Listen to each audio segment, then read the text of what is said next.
Assalamualaikum warahmatullahi wabarakatuh. Kembali lagi dengan kami dalam program Kuliner Ramadan.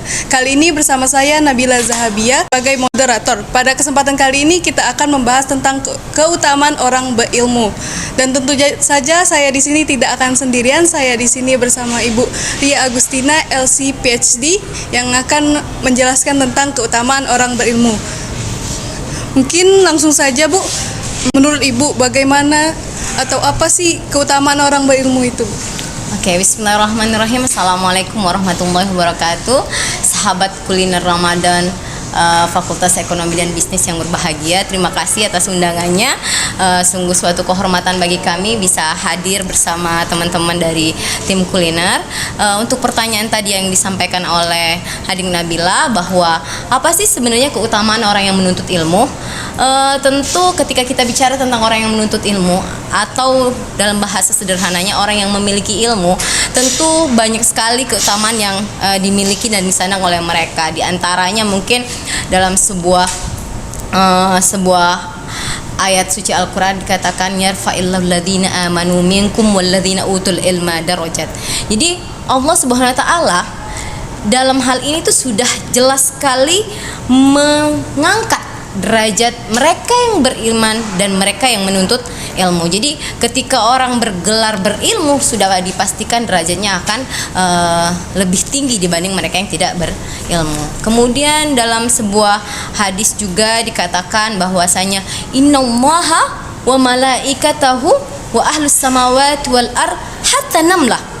Sesungguhnya Allah, malaikat, penduduk langit dan penduduk bumi, bahkan namlah itu semut yang berada di bebatuan itu yusalluna ala muallimin nas. Mereka berselawat mendoakan kebaikan-kebaikan bagi mereka yang menuntut ilmu. Jadi orang yang mengajarkan ilmu agama itu senantiasa didoakan oleh malaikat. Itu semasa hidupnya. Kenapa? Karena ulama itu innamal ulama warasatul anbiya. Jadi ulama itu adalah pewarisnya para nabi. Kenapa kata Rasulullah dalam sebuah hadis, sesungguhnya para nabi itu tidak mewariskan uang, emas, tidak juga mewariskan perak, tetapi mereka mewariskan apa? Ilmu, yaitu ilmu syariat. Dan barang siapa yang mengambil ilmu atau warisan dari para malaikat ini, para nabi ini, maka mereka lah orang yang beruntung dan orang yang terbaik. Nah, itu selama mereka di dunia. Keutamaan selama mereka di dunia aja. Dan juga orang yang berilmu ini akan diberikan kebaikan dunia dan akhirat. Tadi kita sudah lihat ya kebaikan di dunianya. Terus di akhiratnya seperti apa kebaikannya? Orang yang berilmu itu man salaka tariqan yaltamisu bihi ilman sahalallahu tariqan ilal jannah. Jadi barang siapa yang berjalan di jalan Allah untuk menuntut ilmu, maka Allah mudahkan jalannya menuju surga. Itu jadi luar biasa ya. Jadi ketika dia di dunia dia diangkat derajatnya, ketika di akhirat sudah dipermudah jalannya menuju surga. Selain itu juga dalam sebuah hadis Rasulullah mengatakan idza mata al-insan atau mata ibnu Adam in qata'a amaluhu illa min salas. Jadi ketika anak Adam meninggal, 3 hal yang terputus darinya. Maaf, kecuali 3 hal. Pertama adalah shadaqatin jariyah, 2 ilmun yantafi'u bihi, dan ketiga waladin shalih. Jadi ada 3 hal yang masih tersisa atau yang masih terus hidup saat anak Adam itu meninggal adalah yang pertama sedekah jariah. Semoga Ramadan ini menjadi momen kita ya untuk bersedekah jariah. Kemudian yang kedua waladin salih, anak yang soleh yang mendoakan mereka yang sudah meninggal.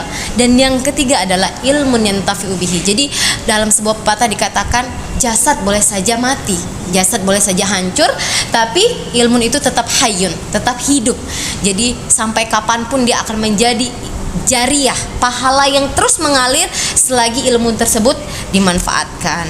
Kemudian yang terakhir sebelum itu mungkin ada sebuah hadis juga mengatakan bahwa ketika seorang mayat hamba dibangkitkan dari kubur, itu ada 10 golongan yang tidak hancur jasadnya.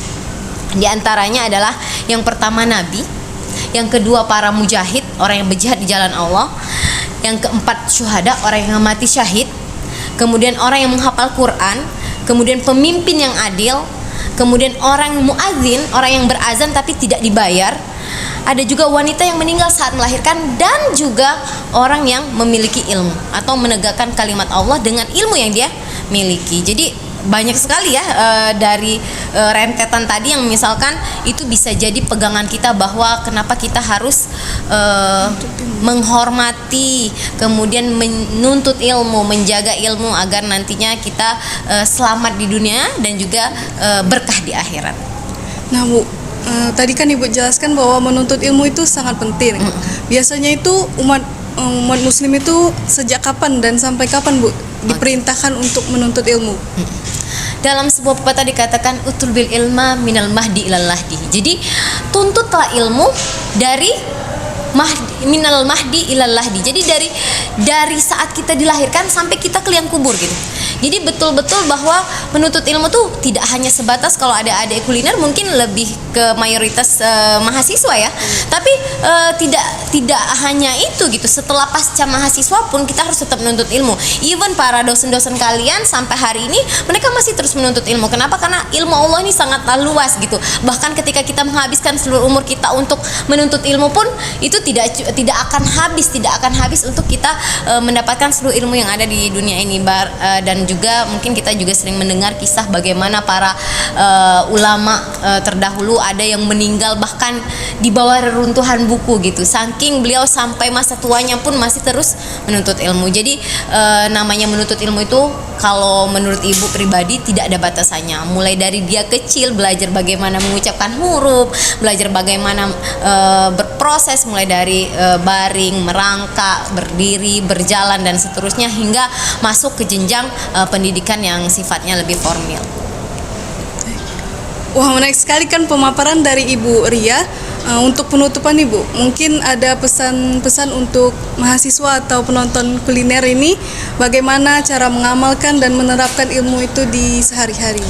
Oke, mungkin pesannya singkat dan itu bukan hanya teruntuk mahasiswa saja, bukan cuma untuk sahabat kuliner Feby, tapi untuk saya pribadi dan kita semua bahwa ilmu saja tidak cukup.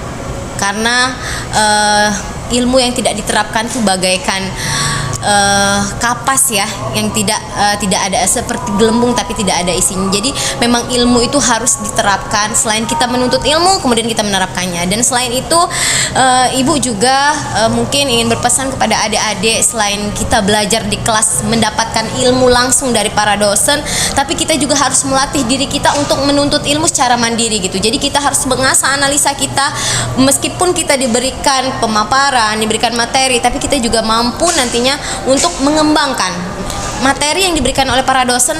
Hendaknya hanya menjadi stimulus saja gitu, sehingga nanti adik-adik yang ada di Feby ini khususnya bisa lebih memperkaya dan memperdalam ilmu dengan analisa yang tajam, dengan analisis yang mungkin bisa lebih memberikan manfaat yang lebih besar lagi seperti itu. Dan mungkin juga tidak hanya sebatas itu juga, tapi juga harus diamalkan. Misalkan kalau ibu mungkin mengampuh mata kuliah tentang zakat dan wakaf, dan ini memang momennya gitu, Ramadan menjadi momen untuk bagaimana kita ilmu yang kita dapatkan di kelas itu bisa kita aplikasikan, kita terapkan, kita amalkan dalam kehidupan kita sehari-hari. Khususnya di bulan Ramadan kita mungkin bisa mengingatkan saudara kita untuk berzakat, baik itu zakat fitrah, zakat mal. Juga banyak saudara kita yang mungkin sebenarnya mereka mampu dan mereka mau, hanya saja mereka mungkin belum tahu. Maka penting juga bagi kita bahwasanya khairukum man ta'allamal Qur'an wa 'allamahu. Jadi sebaiknya kita bukan cuma belajar, tapi juga kita belajar dan mengajarkan. Jadi baik itu Quran ataupun ilmu agama lainnya, seperti itu. Baiklah, terima kasih kepada Ibu Ria telah menyempatkan waktunya untuk sharing dalam program kuliner Ramadan ini. Semoga materi kali ini dapat kita terapkan di kehidupan sehari-hari kita. Dan juga terima kasih kepada penonton telah menonton video ini. Selamat menunaikan ibadah puasa. Wassalamualaikum warahmatullahi wabarakatuh. Waalaikumsalam warahmatullahi wabarakatuh.